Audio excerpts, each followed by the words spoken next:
তোমরা আজকে বাংলা ব্যাকরণের সঠিক বানানটা কোনটা হতে পারে সেটা লক্ষ্য করো। এখানে আমি কিছু বানান লিখেছি, অর্থাৎ 10টা মতো বানান লিখেছি। সঠিক বানানটা কোনটা হতে পারে তোমরা এসে চিহ্নিত করে দেবে। যেমন এই পার্থক্যটা আমি তোমাদের ধরিয়ে দিচ্ছি। এটা মূর্ধন্য আছে অরণ্য, আর এটা দন্তন্য আছে লক্ষ্মী। যেটা ম আছে নিচে, এটা মনে।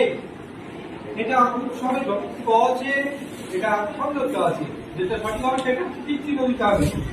ভাষাভাষীর কালস্য আছে, আর ভাষাভাষীর মূর্ধন্য আছে।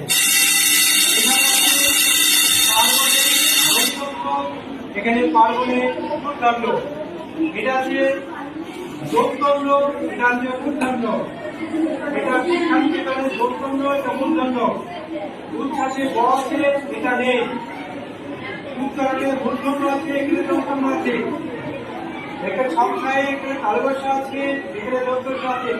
আমাদের তোমাদের সঠিক চিহ্নিত করতে হবে, সঠিকভাবে বানান দেখতে হবে। সঠিক তোমরা একে একে এগুলি চলে আসবে।